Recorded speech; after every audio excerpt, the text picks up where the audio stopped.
establishing what is sin.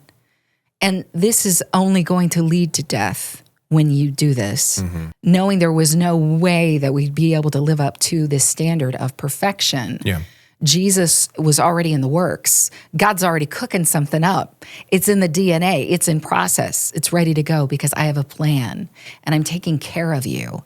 Welcome back to part 2 of the Anything But Quiet Time podcast this week. It was a part 1 last week with determining the relationship with God. Yes. That you have found these 5 points, these 5 relationships. Relationship advice. Cards. Writing cards. Getting a greeting card for a different event. Have you seen the one where, and again, I love these because they can be anytime cards. I don't think Carter believes in that though, because you're like, you get your parents an anniversary card.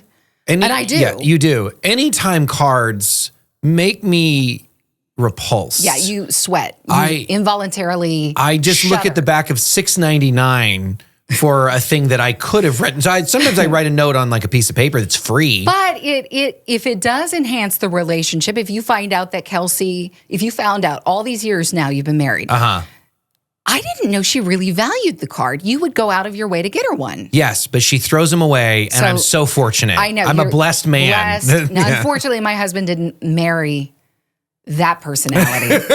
Hey, I do want to say, speaking of you, you threw me off with cards because when it comes to relationships, my friends of ours, they get these card games where it's questions for each other. Oh, that's fun, yeah. And they just get to know each other. Yeah. Even as they drive, the passenger will read. You think you know a person. Yeah, and so if it's the newlywed game that they're ever going to play, they're going to win. Those are great. Yeah. I will tell you that I tried to do those cards with my husband once after, it'll be 20 years in June. Wow. we got upset.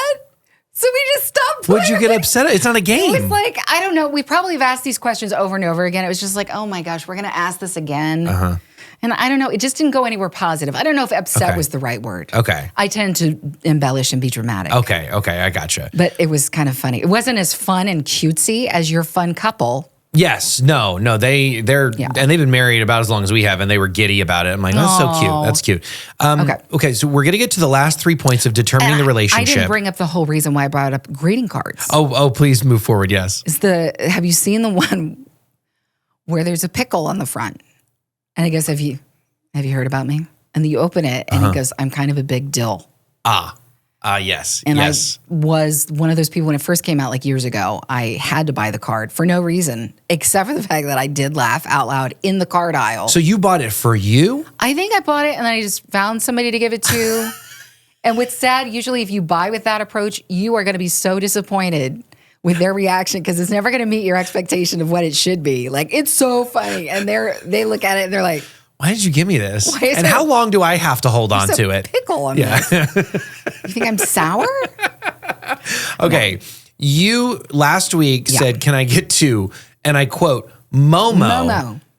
Moses. Yes. I did not know you had a nickname for him. Well, I didn't either until it came out. And we'll get to that, but you're going to start with Abraham. We're going to say, because Abraham, kind of a big deal. Okay. All of these DTRs, these are big deal moments. Yeah. Okay. And putting all silliness aside, I mean, God really is being the same person he was yesterday, today, forever. We've already talked about Adam. We've talked about Noah, the covenants that he's made with them. And it's all about their well-being and taking care of them and having a plan for them. And just kind of like what Jesus even says, all who are weary, follow me, I will give you rest. I mean, this is the plan since day one. And Abraham is one of these guys who starts connecting to those monotheistic roots of Noah and Adam. Once again, we've seen people going their own way, putting what they deem worthy up on this pedestal, called an idol. And perhaps the idol was just a convenient tool that they could use instead of just basically putting themselves up on the pedestal. Sure. Mm-hmm. Because they're the ones in control of who they're going to worship and how they're going to worship and what that particular deity demands and all of that kind of stuff. Whereas the one and true God, well, you can't make, and you also can't demand anything of him. And there is nothing that you can give that he needs. Yeah. Whereas all these other gods, it's empty. So Abraham is on this trip with his dad and his family and Lot, his nephew, and his wife Sarah, and his father ends up dying. Terah dies. But Abraham is called out by God, and we really read more about the covenant that he has with him in Genesis 13. He is telling him that I am going to make a space for you forever. And I think that's really interesting, the terminology of forever. We see the Jewish people are still in that same area that we keep hearing over and over again, and it's reiterated in Exodus, the exact place, this is where I'm going to have you live. And with Abraham, he tells him, through your line, I'm going to actually bless all the nations. So we start to see, if you will, some people could say favoritism with the chosen people. I don't think that's what it is. He chose that people because they chose to recognize him. Sure. Perhaps. Look, I'm not going to get inside of God's mind and tell you exactly his reasoning. But Abraham hears a voice and telling him to do a certain thing, and he's obedient.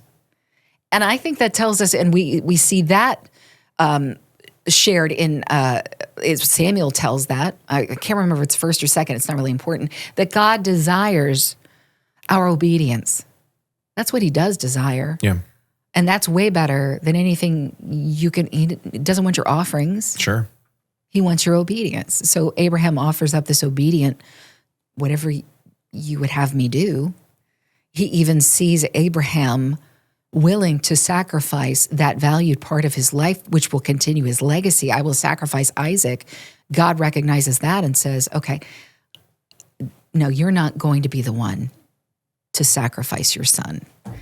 And we see this incredible moment where you connect that Isaac is the son who takes the wood upon his back for the fire, for the sacrifice, and they go up. This mountain range would have been in the similar part of where Calvary is going to be, right? Yep. And Jesus, the Son of God, carrying the wood upon his back, he will actually take upon himself the sacrifice for all mankind. There's this beautiful representation that God is not going to ask that of Abraham, but he will ask it of himself at some point. And there's this covenant made. And the land and the property is a blessing. The nations that will be blessed through your line. We know that Abraham was the great zillion great granddaddy to Jesus, and that it would come through the line of Judah, from David, who was of the line of Judah, one of the sons of Jacob. It's quite fascinating. Once again, God is saying, I will take care of you. I will take care of you. And I've got really big plans. And interestingly enough, Abraham, it's not just about you, because I'm going to bless everybody through it. Wow. So that's a DTR moment. And Momo, more appropriately named Moses. Right. He's a Levite. He's born in a time where the Egyptians are scared because the slaves are starting to outnumber the Egyptians.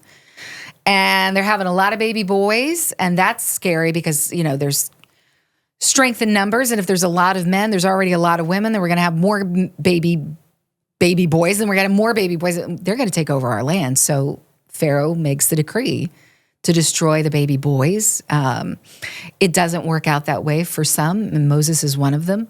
And he's raised in the palace because Pharaoh's daughter finds him in a basket in the Nile. And it's an incredible story. And there's so much there to unload, and we can't do it. So we got to skip a lot ahead. Sure. Story of Moses, though. I mean, it could go. That's why the one with, oh my gosh, his name just went out of my head. Charlton Heston. Like that movie I watched as a kid, and I didn't mind that it went on for 500 hours because I was so fascinated with it. Sure, yeah. And that was a story I was familiar with as a kid who, went to Sunday school. But there was so many things that they had to unpack with that story. But when God has taken his people through the waters of the Red Sea, and he is bringing them into a place that, once again, like Adam, it's already prepared. There's already things that are growing there. There are civilizations there. And in fact, I'm actually going to give this land to, well, guess who I promised it to? Abraham. I'm going to give it to you in degrees. because it's not all the way prepared in some of those parts, and it would be too much of a task for you to take all at once. So God has got it very organized, knows exactly how it's going to go. Going into some areas where these people we're looking back at, like, I think Noah's time, where the people were so debauched. They were just they were grisly people. Yeah. Moses is taking them into this area, and they've spent some time in the desert, and they're already complaining a lot. God is even, I think at one time, I wonder if God was actually really thinking about destroying all the people, or if he was just testing Moses to see if he was in this to win it. Because he's like, I'm going to take them out. I'm going to take them all out, Moses. I'll make the people come. I'll make the chosen one come from your line. The chosen people will be from you. I'll make a great nation of your kids. Moses begging, please. People are going to look at you like you're not the God who says something and sticks to it. You can't do that. But I wonder also if it wasn't for the fact that God knew that Moses was about to be put through the ringer over and over and over again. Sure. And to have Moses call out and try to be like the defense attorney for these people, to prove to himself that I do love them. Right, yeah. It's that family. It's Cousin Eddie. All of them are Cousin Eddie, right? So on Mount Sinai, the people are invited to have relationship with God, to have covenant with God. They're terrified of what they see. It's a bit overwhelming. It would be to me too. It's like Pompeii up there. It just looks like fire and lightning. That's what it looks like. And this huge cloud, and there's a voice. There's a voice coming out of the cloud. Yeah, yeah. The Egyptians, gods didn't do things like that. And they don't, you speak to God on our behalf, and we'll just stay back here. But on that mountain, he's given the 10 commandments, and the law is set up. And I've heard it put like this: the law is not a job description, but it's more like a doctor's prescription. If you do these things, you will be so much better off to not kill one another, to not envy, to make sure that I'm number one. Yes, these are established things in our covenant. I want you to do these things. It is for the betterment of your people. You will grow if you do these things. And what is the thing? I forget the phrase that you've used. If you read "don't do" in the Bible, read it differently. You know what I'm talking about? Well, there's two things that come to mind. I think it's probably going to be the second one. But one is when you read the Bible, make sure you know if it's being descriptive or prescriptive. Yeah. As in, is it just describing what happened? A lot of critics will point to the Bible and go, that's in there, you support that? No, because it's not saying to do that. Right. It's just telling the story of Lot and his daughters, for example. It's not prescriptive, thank God. But then obviously certain things are prescribed. Yes. But I think you're thinking of a pastor that once said, a pastor that was at our old church that said, every time the Bible says to do something, it's saying help yourself. Yes. And every time the Bible says don't do something, it's saying don't hurt yourself. Yeah. And I'm really glad you brought up the other. I was thinking the latter. The latter, okay. The first one is so good. Well, they're both very important, right? Yes. And what's interesting about the law of all those 613, commandments, because the first 10 you're kind of referencing with Moses are kind of like no-brainers, right? Yeah. But then it gets very detailed. And I've heard two things on it lately. Of one is the law was to show them and us how we couldn't measure up to God's standard. It's I mean, Paul even talks about that in Romans. It's going to show how sinful we are. But it's interesting. I never heard of at least a take on the law on some of those where it kind of gets very dicey. The rules for slaves, the rules for women, some of those things that people go, what's that about? Yeah.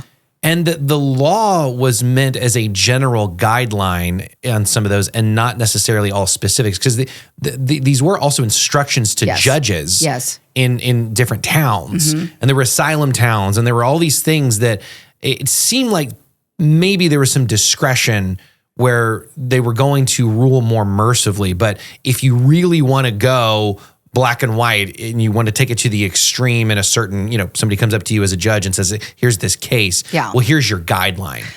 I think it's interesting. There was a guy who used to be a substitute teacher at my high school, and he got a lot of flack for this, but it stuck with me. He would bring a book of like obsolete, obtuse whatever laws, actual laws. One of them was don't ever put a cow in a hot air balloon in Kansas. Yeah, you can't take, and I think it's still in the books, you can't take a bite of another person's cheeseburger in Oklahoma. You can't spit on the cement. You can't open a can of Coke. Yeah.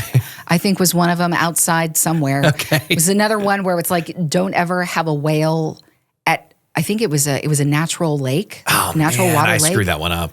Did you bring a whale in there? Yeah, I'm sorry. Oh, my word. But all these laws, and you're like, what the Sam Hill does that even mean? Mm-hmm. And then you go back into the story and you find the context for the story and why that became a law. Yeah, true. And then it makes a lot more sense.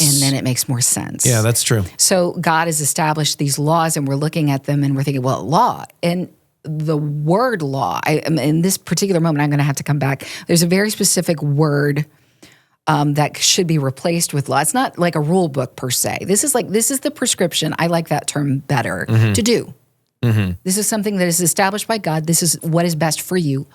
Do it. Now, at the same time, clearly, if you don't, it is sin. It's very, because he's establishing this is how you're going to know good. Yeah, right. From what's not good. Right. Yeah. Moses himself is already a murderer. Sure. He killed an Egyptian, and I think that people were just doing, and I mean, you read this all throughout the Old Testament. In fact, the book of Judges is filled with it. People doing what they thought was good in their own eyes. Mm-hmm, mm-hmm. And it got to that point where they were so far away from the law of what God had established, this is good. They were just, I think I heard somebody say, do that. So I'm going to do that. Eye for an eye, it says in the Old Testament. Well, this is what it says in the law. So we're going to, wait, why was that established in the first place? It was so that you would not do the bad thing. For starters. Yeah. And so the punishment fits the crime and it's not some sort of crazy, you get 1,000 years in prison because you stole a bagel. Hopefully people will recognize that what happens to you when you do the bad thing is not something I want. So I'm going to rethink doing the bad thing.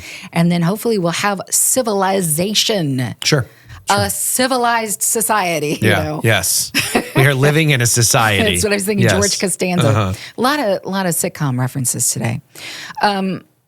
So there's, I think in a nutshell, Moses and this covenant between God and his people. And you're right, establishing what is sin. And this is only going to lead to death when you do this. Mm-hmm. And recognizing that the writings, especially of Paul, is what I was thinking of in the New Testament, where it talks about knowing there was no way that we'd be able to live up to this standard of perfection. Yeah. Jesus was already in the works. God's already cooking something up. It's in the DNA. It's in process. It's ready to go because I have a plan and I'm taking care of you and I am working on your behalf. You see it over and over again. If that wasn't so, waters would never have been parted. Yeah. Plagues would never have taken place. It was already in motion. What would your, in a one-line summary of determining the relationship with Moses be? I think it's the same. Yeah. As all the others have been. Okay. I have a plan in place, and you're either in it. And when I say in it, I'm not like you're not a part of my plan. No, like you're aligning yourself with that plan, and you're going to see fruition. You're gonna see good things. These are good things. You will prosper, or you reject it, and we see. Time after time where God pours grace out on these people who should have been destroyed. And there are definitely accounts where disease is allowed to take place within the camp of the Israelites. I'm calling them Israelites before they've been established as Israelites per se, but Israel being Jacob, his name got changed. There's that one horrific scene. I can't imagine what that looked like when there was an earthquake. The earth swallowed up the bad guys. There's that. That would make me a good woman from now on. Yeah. What does it say? Let me tattoo it. Yeah. In fact, there were phylacteries, these boxes that they would put, mindfully so, on their foreheads or on their wrists. And it was Torah. It was rules. It was something they could apply so that they would never be without what God has to say. But I look back often, I'm like, how do they keep screwing up? I know, right? But I try to slow down and go, these were multiple generations, and you see the kids nowadays where if somebody older than them, I hope there's respect paid there, but sometimes there's not, where the older person's talking about the Great Depression. Yeah. And here's this kid rolling his eyes, getting every sort of packaging, not taking for granted they didn't have anything. And here he is, a styrofoam this and a whatever, and all the food you can think of, and rolling your eyes and not lived it. Mm-hmm. And so they don't get it. And that you clearly see happen in this part of the Bible, and every part of the Bible, but especially this part where, dude, some people got swallowed up by the earth 70 years ago. Yeah. You should follow it. But there's a lot of eyewitnesses to that, too. But they weren't there, right? Yeah. They're not the future generations. They weren't there. And they might roll their eyes, like you said. And they might roll their eyes. Yeah. And that's just that's human nature. Well, if I don't see it right now, I don't believe it. Yeah, that's true. I mean, how many people did it take for people to believe that Jesus rose from the dead? Would you say 100? Slightly more than the number Abraham was asking about, right? When he asked if I find this many men in Sodom and Gomorrah, if we can find that they're good men. They got down to 10 guys. Right. If I find 10 guys, then I'll save it. How many people would it take for you to believe that Jesus rose from the dead?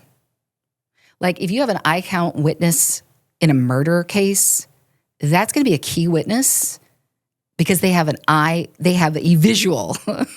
If 500 people all at once said they saw something happen, it would just be like, well, it happened. Oh, we're on alliance that we'll probably be fed to the lions in the Colosseum, but of course that's an exaggeration. But why would they do that? Yeah, they had nothing to gain by saying that. Sure.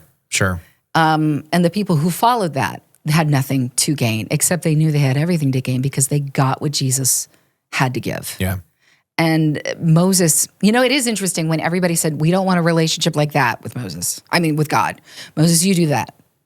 We're going to stay over here. It is interesting that God still allowed, knowing, it's almost like the words that are in the New Testament about Jesus, knowing what was in man, was not surprised by anything that happened, Sure. Knowing what was in the people, knowing their fear, knowing their background, knowing their context. God, in his compassion, he allowed them to be a part of building the tabernacle. Anybody who wants to bring money to help support this, anybody who wants to bring the right colors of wool and those who know how to make these kinds of things, anybody who wants to volunteer bringing gold, nobody was forced, Carter, but they ended up having so much that they had to send people away. We got plenty, we're good. Yeah. That tells me it's almost like social media when you hear something online where it's like, oh, everybody's talking about it. And there might have been like 10 to the 1,000, right? There were some real big naysayers in this group of people.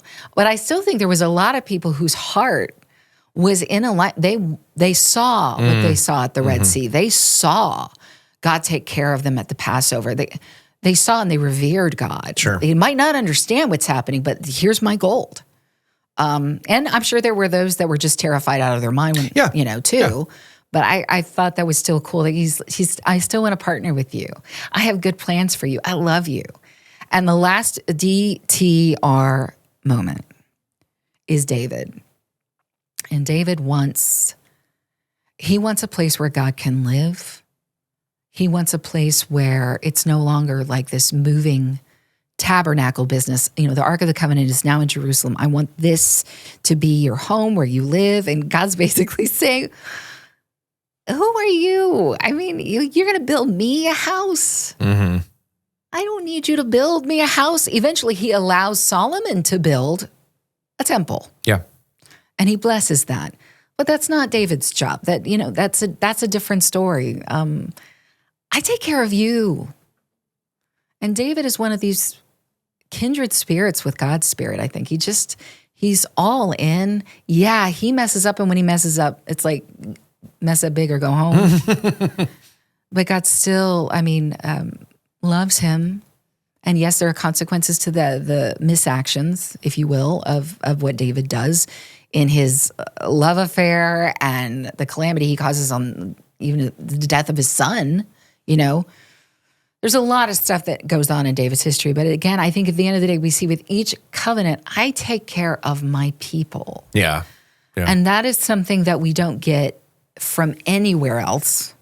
Not enough things you can do for me. It's not about that. In fact, I'm going to send myself in my son form, and I will die on this cross because you can't bear this. You can't. Yeah. But I will. Yeah, it's really good. It's because I think when you're talking about Abraham, talking about, and this is also all the nations. So this is not just now Israel, but everybody. It's you and me. Yeah. And so it's keeping in mind, I'm very, in Christian culture, we have a lot of people that will point to something in the Old Testament and go, that's about you and me too. Well, some of it's not. You got to be very careful because it's a promise to a specific group of people at a specific time. But the way you're describing all of this, right, and everything you've said is so true that I can latch myself onto that. Yeah, you can connect it. He is totally for us. Yes, he's ultimately, I guess, he's for us if we're for him. He's the one, right? I get on board with him, but it's this an invitation to come along and the blessings that come along with that. Yeah. When we get a chance to say yes and say, I recognize that there is something bigger than me and that it is the God of the Bible. Yeah. It's really important to not test the Lord because there's only one occurrence, I think, of testing God. And I believe that is in Malachi. It's about money. But I think testing and seeing that things are good is a different kind of testing.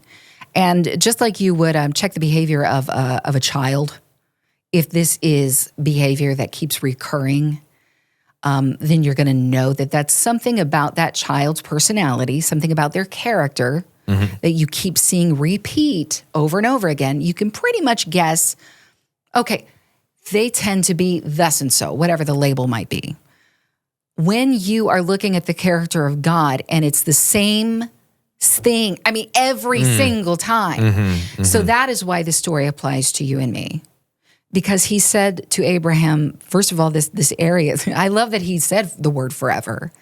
This is still applicable. And from the beginning of time with Adam, even Jesus being referred to as the second Adam, this is where I want you to live. In a land flowing with milk and honey, I want you to have paradise. I always have. There will be a day. No more tears. Yeah. This is where we're going to be. And nothing has shifted or changed. There's no big surprise moments, except for maybe that moment when Jesus died on the cross. And all the disciples who thought they had read the signs, everybody who thought, and still to this day, many who believe Messiah has yet to come because he's going to be a warrior type person. That was a shock. Wait, that's not, no, we're going to overturn Rome. That's what we're going to do. And God had bigger plans. He said, no, I'm going to overturn death. Yeah. Yeah. A little bit bigger of a thing. Kind of a bigger thing. Yeah, that's amazing. This is great. And this is, again, scratch the millennial itch of determining the relationship. We'll do a series next week on lowrider jeans. Okay. We'll get to, the when you wear the 5 collared shirts. The 5 collared shirts. Or 10 collared shirts sometimes. We'll get to the difference on the smell when you walked by Hollister as opposed to Abercrombie and Fitch. That's really good. Yeah. And somehow along the way, the millennial to, is it the Gen Zer, where we have the low cut, the lowrider jeans. Now we've gone to mom, full-on mom jeans. And high waters. Don't forget, it's now mom jeans with high waters. Which, can I just say, that is a full recession. Yeah. That's just. You know what? Can we just agree on something? Let's agree. We don't understand Gen Z. And it's, this is such a great an alliance. But we love you. And so does Jesus. Yes, we do. I'll stop there. It is true. This is the Anything But Quiet Time podcast. We will see you next week.